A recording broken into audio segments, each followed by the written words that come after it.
Hi everyone, and welcome back to The Employee Factory. Today, we're going to explore the fascinating, sometimes hidden world of graph databases and the complex infrastructure that's actually enabling modern AI knowledge networks. I'm your host, and I'll be guiding you through this technical explainer.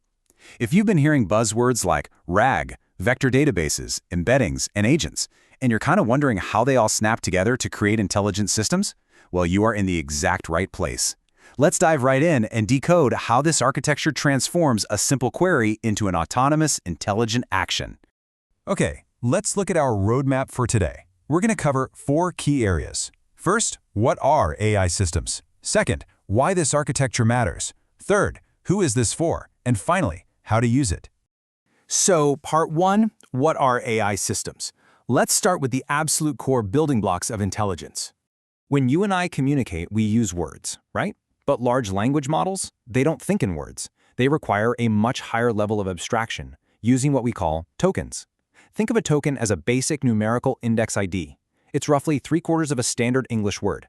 To put that scale into perspective for you, a standard 300-page book translates to about 150,000 tokens. So these tokens are essentially the raw material, the fundamental building blocks that AI systems use to process whatever you type in and generate a response. Now you might be wondering, how does the AI actually read all those tokens? Enter the transformer architecture. See, older AI models like recurrent neural networks read text exactly like we do, left to right, one word at a time. But they had terrible memory. They'd literally forget the beginning of a paragraph by the time they reached the end. Transformers completely changed the game with a mechanism called self-attention. Instead of reading sequentially, a transformer looks at every single word in a sentence at the exact same moment. It mathematically scores how relevant every word is to every other word, which gives the AI a massive, massive leap in context and understanding. But how does it know what the words actually mean? That brings us to embeddings. And honestly, this is a mind-blowing shift in computing. We're moving from just storing text to storing actual meaning. An embedding takes a word or a whole sentence and converts it into a giant vector of numbers, typically 1,536 dimensions. Because of this intense math, the AI inherently understands that the words vacation and holiday share almost identical semantic space, even though they literally don't share any letters. It's wild. It completely shifts database searches from just matching exact keywords to a deep conceptual understanding. All right, section 2, why this architecture matters. We're going to solve what we call the frozen in time problem. So, standard LLMs suffer from this frozen in time issue. Straight out of the box, a model only knows what it was originally trained on. It has a strict knowledge cutoff date, and it absolutely does not have access to your company's private, real-time files. Now, you might think, well, models like Google's Gemini have a massive 1 million token context window, so can't I just upload everything? Actually, scratch that, it's a terrible idea. Stuffing a prompt with 1 million tokens of irrelevant information is wildly inefficient. It degrades the model's accuracy, spikes your API costs through the roof, and causes awful latency. Which brings us to a really critical architectural question. If an LLM can only hold a tiny fraction of information in its active memory at once, how do you effectively search 500 gigabytes of private enterprise data to give the AI the exact context it needs? Well, the industry developed 2 brilliant solutions to this data limit. The first is RAG, or Retrieval Augmented Generation. Think of RAG like an open book exam.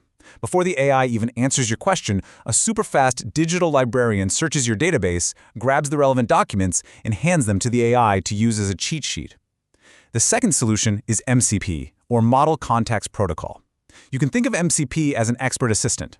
Instead of just fetching documents beforehand, the AI can actually pause mid-thought and say, hey, I need to check a live system, and actively call external APIs like a live weather app or your inventory database before continuing its response. This shift is a total game changer. Shirish Thoda, a real heavyweight in database tech, hit the nail on the head. He said, the database as a place for storage now suddenly has become the wealth of intelligence. Vector indexing has moved way past the hype phase. It's now a default operational mechanism, allowing AI to pull intelligence directly from your secure storage. Suddenly, your messy files are an absolute goldmine.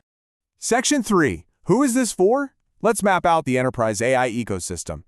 Let's break down these patterns and who they're for. If you're a developer just looking to chat with internal wikis, simple RAG with semantic search is your go-to. But if you want to unlock the power of complex interconnected data, you need GraphRag. This relies on NoSQL graph databases. Unlike old-school relational databases that just stuff data into flat tables, a graph database stores data as nodes representing entities and edges representing the relationships between them. This is absolutely crucial for data scientists, engineers, and business analysts building AI knowledge networks. Say you want to know how a specific regulation impacts 3 different vendor contracts. A graph database lets the AI traverse that web of knowledge instantly. And finally, MCP. This is for software engineers who need their AI to perform live actions, like booking a flight or checking real-time inventory through active tool calling. Section 4. How to use it. Let's assemble the practical workflow. Now, what's really fascinating here is how a seemingly simple human sentence kicks off a massively complex, orchestrated workflow. Let's trace one specific enterprise query. Say, what is the remote work policy for international employees?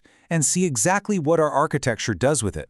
First up, the system acts like a digital detective through entity extraction. It rapidly cleans and tokenizes the text. Then, it identifies entities through named entity recognition. And finally, classifies them into structured data. So it's sifting through the chaos of human language, classifying nouns like remote work as a policy category and international as a location constraint. It turns a messy sentence into perfectly clean data that a machine can actually use. Next, we hit the RAG pipeline. The system takes that embedded query and performs a semantic search against a database, like ChromaDB. It retrieves the exact paragraphs regarding international remote work.